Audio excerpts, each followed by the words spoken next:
अस्सलाम वालेकुम, welcome to unique items. ईटा SSTIT का आज 6 मार्च 2022 को कंडक्ट होने वाला पेपर, उसके कुछ मेमोरी बेस्ड क्वेश्चंस जो कुछ दोस्तों ने शेयर किए हैं उसका एनालिसिस आपके सामने प्रेजेंट किया जा रहा है। अगर आप चैनल पे पहली दफ़ा आएँ तो सब्सक्राइब करके आगे चलें ताकि मज़ीद वीडियोज़ भी आपको ईजिली मिलती रहा करें। स्टार्ट करते हैं। Dash education is concern with the society. Society से कौन सी एजुकेशन कंसर्न होती है? फॉर्मल, इनफॉर्मल, डिस्टेंट या डिस्टिंक्ट? तो डिस्टिंक्ट एजुकेशन की कोई टाइप नहीं होती। डिस्टेंट एजुकेशन से मुराद ये है कि आप जब दूर बैठ के आप पढ़ते हैं कोरेस्पॉन्डेंस के ज़रिए यानी ख़त किताबत के ज़रिए, या IT टेक्नोलॉजी बेस्ड जो एजुकेशन होती है जिसमें टीचर और स्टूडेंट जो है ना डायरेक्टली एक दूसरे से इंटरेक्ट नहीं करते बल्कि वो कोई टूल्स यूज़ करते हुए करते हैं, वो फिज़िकली वो प्रेजेंट नहीं होते एक दूसरे के पास।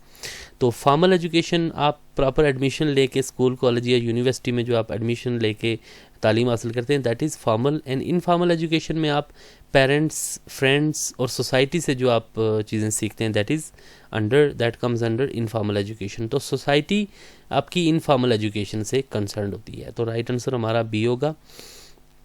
नेक्स्ट है the whole education system revolves around. पूरा आपका एजुकेशन सिस्टम जो है तो वो किसके गिर्द घूमता है? एजुकेशन डिपार्टमेंट, टीचर, स्टूडेंट या करिकुलम?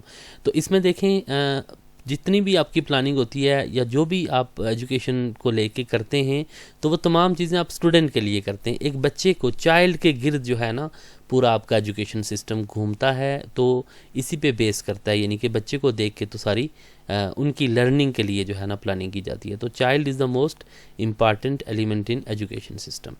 तो assessment is dash in nature. किस तरह की होती है असेसमेंट? क्वांटिटेटिव या क्वालिटेटिव? तो आपका जो मेजरमेंट होती है दैट इज़ क्वांटिटेटिव, यानी कि वो क्वांटिटी के सेंस में होती है। मेजरमेंट के बाद आप कोई फिगर्स आप निकालते हैं, ग्रेड्स आप देते हैं बच्चों को। तो असेसमेंट क्वालिटेटिव होती है, जजमेंटल होती है, जजमेंट के सेंस में होती है। आप एक बड़ी चीज़ है असेसमेंट, तो असेसमेंट के जरिए आप जजमेंट करते हैं, तो that is answer is qualitative. Next English का क्वेश्चन है he said I love cake so much, change into indirect. तो ही सेड को आप क्या करेंगे कि ही सेड को ही टोल्ड भी कर सकते हैं, ही टोल्ड दैट, और आई चूँकि फर्स्ट पर्सन है will be change according to subject, subject ही है तो यहाँ पे ही आ जाएगा। तो आई लव केक ये प्रेजेंट सिंपल का टेंस है, चूँकि फर्स्ट फॉर्म इस्तेमाल हुई है यहाँ पे, तो प्रेजेंट सिंपल को हमने पास्ट सिंपल में चेंज करना होता है। तो आई लव सो मच को ही लव्ड केक सो मच यहाँ पे हम चेंज कर लेंगे। नेक्स्ट है a sentence which makes a statement or expresses an opinion is called. तो एक ऐसा सेंटेंस जो सिर्फ एक स्टेटमेंट देता है या फिर आपकी ओपिनियन को वो जाहिर करता है, तो that is declarative, interrogative, exclamatory या कॉम्प्लेक्स। इंटरोगेटिव सेंटेंस में क्वेश्चन होता है, सवाल होता है। एक्सक्लेमेटरी सेंटेंस में आप अपने जो है ना स्ट्रांग इमोशंस को जाहिर करते हैं, जैसे आप कहते हैं ना wow what a beautiful flower, alas his father has died. तो ये जो एक्सक्लेमेशन मार्क भी यूज़ होता है रिटन में, और आपकी स्ट्रांग फीलिंग्स यहाँ पे शो हो रही होती हैं। कॉम्प्लेक्स सेंटेंस में एक या एक से ज़्यादा पार्ट जो है ना तो वो डिपेंडेंट क्लास होता है उसमें, और कोई एक पार्ट उसमें इंडिपेंडेंट भी हो सकता है। तो ये कॉम्प्लेक्स सेंटेंस की एक एग्जांपल होती है। तो डेक्लेरेटिव सेंटेंस में आपकी स्टेटमेंट या ओपिनियन एक्सप्रेस हो रही होती है, तो राइट आंसर हमारा होगा ए, यानी कि declarative sentence. Because he reads many books, identify the clause. यहाँ पे because he reads many books कौन सा क्लास है, डिपेंडेंट या इंडिपेंडेंट? तो अब देखें बिकॉज से सेंटेंस जब स्टार्ट हो रहा होता है ना तो आपको फुल मीनिंग नहीं देता, क्योंकि वो बहुत सारी किताबें पढ़ता है, तो क्या पूरी बात हमें समझ नहीं आ रही है।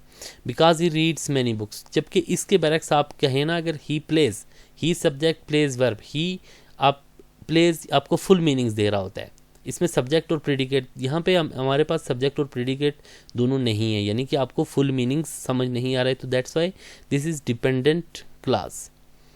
फिगुरेटिव language in which an unlike thing is compare to another using like or as. Like या एज वर्ड यूज़ करते हुए आप एक चीज़ को दूसरे से जब कंपेयर करते हैं, जैसे आप कहते हैं ना ही इज़ लाइक मून, वो चांद की तरह है, तो वो क्या होता है दैट इज़ सिमिली। जबकि जब आप किसी चीज़ को दूसरी कह देते हैं डायरेक्टली एली इज़ मून, तो वो फिर दैट इज़ मेटाफर, या आप उर्दू में आप तशबीह और इस्तारा बोल सकते हैं। एंटोनिम ऑफ जॉयज़, जॉय का एंटोनिम क्या होता है? सौरो। और मुसद्दस में कितने मिसरे होते हैं?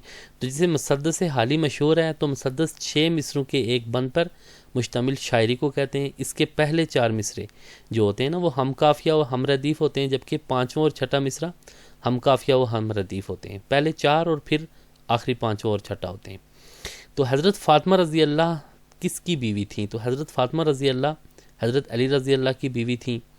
और हज़रत खदीजा रज़ी अल्लाह ने हुज़ूर अकरम सल्लल्लाहु अलैहि वसल्लम के साथ कितना वक्त गुजारा? तो हज़रत खदीजा रज़ी अल्लाह ताला अन्हा ने हुज़ूर अकरम सल्लल्लाहु अलैहि वसल्लम के साथ 25 साल का वक्त गुजारा, यानी शादी के वो 25 साल के बाद हज़रत खदीजा रज़ी अल्लाह अन्हा की वफ़ात हुई थी।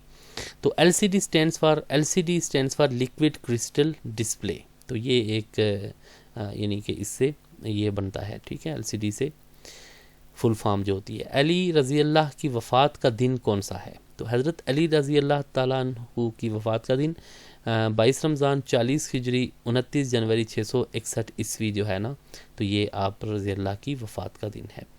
हुज़ूर अकरम सल्लल्लाहु अलैहि वसल्लम ने कितने ग़ज़वात में शिरकत की? तो इसके मुख्तलिफ़ जवाबात मिलते हैं, लेकिन जो ज़्यादा वेबसाइट्स पे जो हमें बार बार जो जवाब मिलता है ना, दैट इज़ आपने 27 ग़ज़वात में बज़ाते ख़ुद शिरकत की। तो ये जवाब हमें ज़्यादा मिलता है वेबसाइट से। तो जो मैंने आपके सामने जो जवाब प्रेजेंट किए हैं, तो अगर आपकी ओपिनियन किसी भी क्वेश्चन में डिफरेंट हो तो लाजमी आप कमेंट सेक्शन में अपनी राय का इजहार कीजिए, ताकि यह है कि मेरी भी करेक्शन हो जाए।